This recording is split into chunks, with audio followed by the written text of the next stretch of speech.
Good morning, everybody. I'm Lori Freudenberg. I work for the Sisters of St. Francis in Clinton, and one of our missions is to educate people about human trafficking. So I'm really thrilled today to be here to talk to truckers because you definitely have an advantage on the road, the things that you see, the things that you can do. As Carol mentioned earlier, knowledge is power. And so now after today's presentation, you no longer can say you didn't know, you no longer can say you don't know what to do. So first of all, we're going to have a little quiz. Does anybody know what the amendment to the Constitution was that abolished slavery? 13th Amendment, very good. Do you know what year that was made? 1865, so you're very close. So how many years has it been since slavery ended in the United States?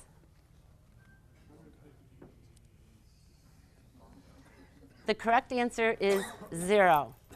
We have more slaves today in the world than we've ever had in our human history. And human trafficking has been reported in every state in the United States. Sometimes we think that it's over in Taiwan or India or third world countries, but it's happening right here in the United States, right here in Davenport, Iowa. We have an estimated 21 million human trafficking victims in the world and about 400,000 human trafficking victims in the United States. It's a $30 billion industry. Third behind, first is illegal drugs. Second is illegal guns. So this is something we all need to be aware of. Trafficking is defined as use of force, fraud, or coercion to compel someone to do something that they are unwilling to do. And today it's called the form of modern-day slavery. And under federal law, any minor under the age of 18 years induced into commercial sex is a victim of sex trafficking, regardless of the use of force, fraud, or coercion. There's that word that Carol said earlier. Truckers have a unique vantage point. Truck stops are outside of the communities, making it a convenient place for transient customers to purchase sex with minimal concern of detection. Because these locations are also geographically isolated, it's difficult for victims to leave their situations, and it allows traffickers to quickly and frequently move victims without interference or undue detection. So how many of you have daughters? How many of you have sons, grandchildren? Do you know the average age of a victim is 13? About 80% are girls, but we have about 20% who are boys who are victims. So this reaches across all economic levels, all socioeconomic classes, and it's just something we all need to be aware of. So this is a national organization that I'm presenting the materials for today called Truckers Against Trafficking. Their mission is to save victims. They exist to educate, equip, empower, and mobilize members of the trucking industry to combat domestic sex trafficking. Their programs work to train truckers and truck stop employees so that more calls will be made to save those people who are victims. So I'm going to show you a movie. It's about 12 minutes that will give you a great background, and then we'll come back and discuss a little bit more. We all went in, and it was me and my cousin Chrissy and my cousin Cody. We went in and asked my mom if we could go down and get some Frosties before dinner. And she said, yeah. Me and Chrissy's walking, and that's when the Lincoln pulled up.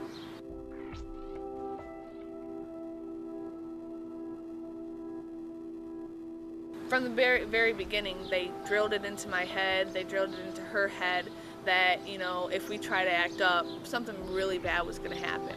He threw me into the dining room table, busted me up pretty good. But Chrissy, he dragged up the stairs by her hair, threw her down the stairs, and did it again like 3 more times. I didn't want to end up dead. I didn't want her dead and it be my fault, you know. I mean, it's like they had us completely wrapped, completely controlled, you know, to where we were brainwashed, to where we were like, okay, we have to do this or else, you know, something bad could happen. I mean, that's what they did. They just played us off each other, you know, and it worked.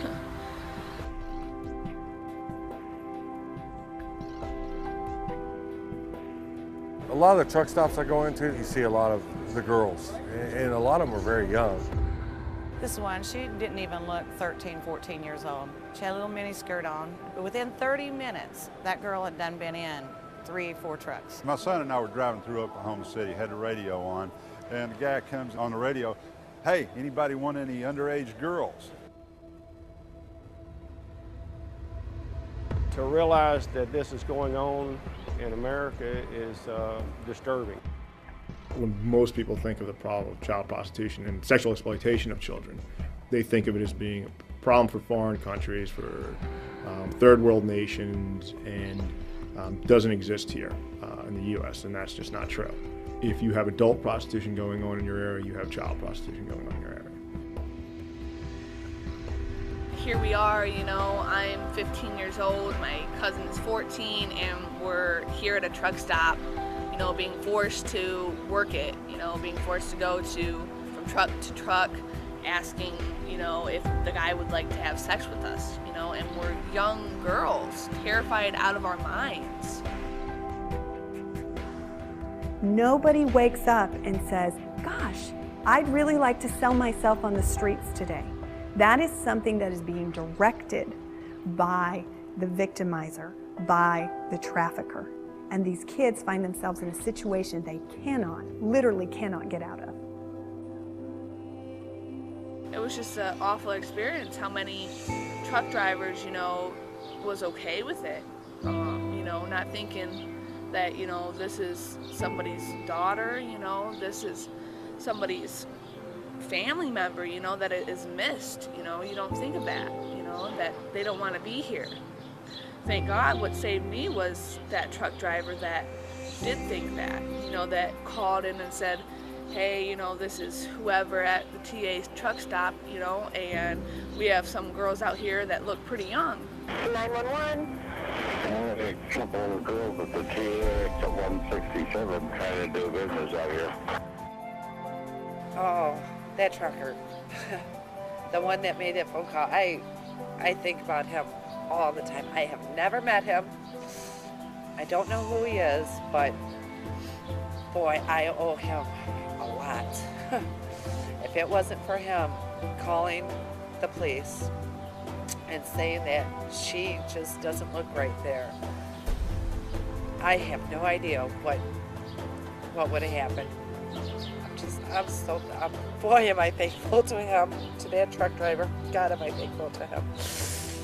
And if he ever sees this, thank you, thank you, thank you.